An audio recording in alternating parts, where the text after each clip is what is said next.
What would you do if everything you know about war, speed, discipline, and flanking maneuvers suddenly stopped working? At the end of the 11th century, the Mongols had crossed Eurasia with lightning cavalry and impeccable logistics. However, in the wet and mountainous regions of Southeast Asia, the playbook that had toppled empires began to fail. There, in Jai Biet, the Tran dynasty turned the terrain, the climate, and the population into weapons. The first incursion in 1258 had already sent a warning. General Urien Kadai arrived confident, tested the strength of Tang Long, modern Hanoi, and withdrew within a few weeks. It was neither a major Mongol defeat nor a total Vietnamese victory. It was a warning. In the bamboo forests, muddy paths, and tidal rivers, fast cavalry lost its advantage.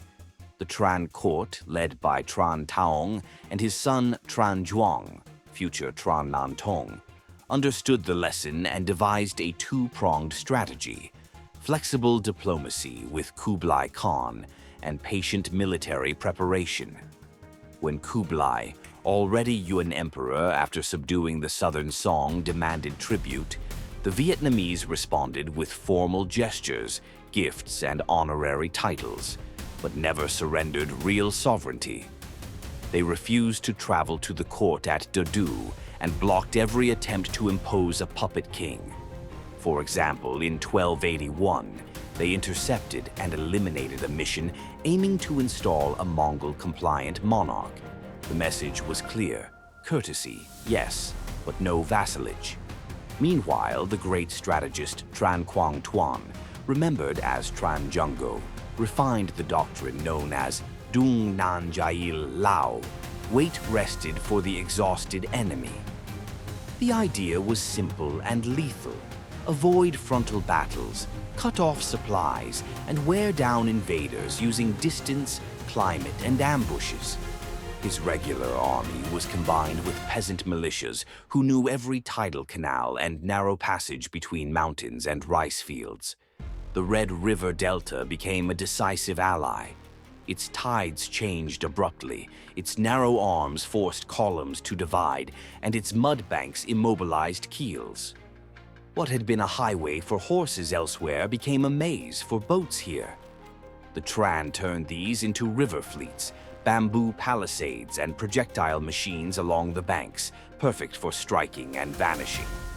Mongol logistics, formidable inland, struggled in a setting where every sack of rice had to navigate unpredictable currents. The population also became part of the plan. When an enemy army approached, villages evacuated supplies, hid boats, and left towns empty. No loot, no hostages. Tang Long itself was evacuated to deny invaders any immediate reward. In 1282, Kublai opened a new front, attacking the Champa kingdom to the south to encircle Jai Biet. But there he encountered guerrilla fighters, the climate, and Vietnamese naval support. That experience reinforced a conclusion: the longer the supply lines, the easier it was to break them. Numbers should be contextualized. Local chronicles mention hundreds of thousands of Yuan soldiers in the 1285 and 1287 invasions. Modern historians agree these were enormous forces regionally, but debate exact figures.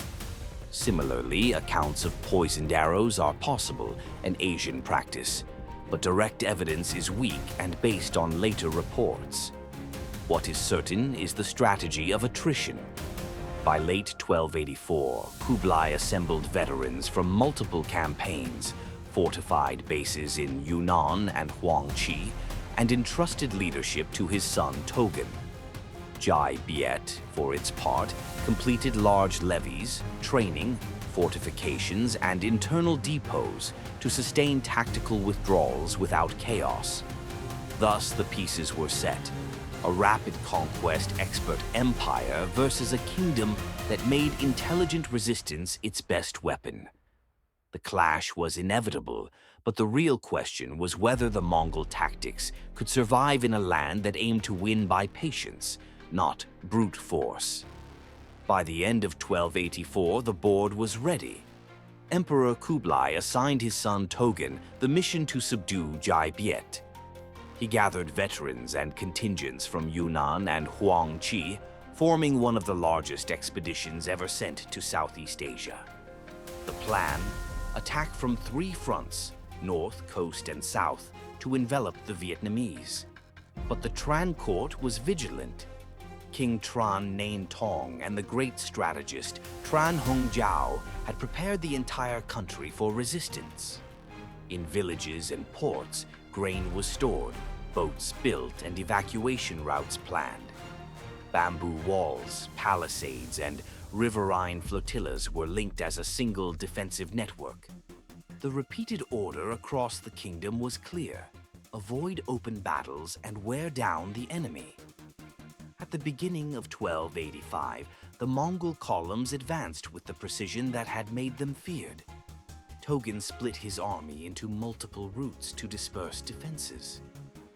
Initially, they penetrated rapidly, but geography soon revealed its true nature. Wet jungles, tidal rivers, and swamps became allies of the Vietnamese. Humidity sickened men and horses. Narrow trails favored swift ambushes. Local militias, familiar with every stream, struck and vanished without a trace. The scorched earth strategy completed the trap. Cities and villages were emptied before the enemy's arrival. In the capital, Tang Long, no grain or population remained to feed the invaders. The Mongols found only walls and silence, forced to penetrate further into hostile territory as their supply lines stretched to the limit. The engagement at Ban Quy reflects this tactic. The Vietnamese resisted for days under a rain of arrows, but Tran Trung Lao never sought a decisive victory. The goal was attrition. When pressure increased, he ordered a calculated retreat south along pre-stocked routes. The invaders believed they had triumphed, entering a deserted Tang Long, unaware that this apparent success was part of the plan. Meanwhile, support columns from the south and northwest suffered the same fate. Mountains, torrents, and ambushes slowed their pace and sapped morale. Yuan and Vietnamese chronicles agree that disease, hunger, and exhaustion caused more casualties than weapons. In the midst of this trial, according to Vietnamese annals, the king asked whether he should surrender to avoid further bloodshed. Tran Hung Yao replied he would rather die than face dishonor, a phrase perhaps embellished over time, but reflecting the determination uniting the nation. The 1285 campaign became a war of attrition. The Mongols, masters of speed and surprise, were forced to advance slowly, dependent on increasingly vulnerable convoys. Capturing the capital, which elsewhere meant the end of resistance, in Jai Biet marked the decline of their offensive. Every day that passed, the world's most feared empire lost initiative and strength in a land that turned patience into its deadliest weapon. After the apparent triumph at Tang Long, Togun's army seemed in control, but had in fact fallen into the Vietnamese strategy of controlled exhaustion. Without food in the capital and harassed at every route, the invaders depended on a massive supply fleet from the sea. Kublai had ordered hundreds of ships loaded with grain and supplies, believing this would prevent failure as in prior campaigns. Tran Trung Lao knew. While his troops continued to withdraw to buy time, he ordered an attack on the critical supply.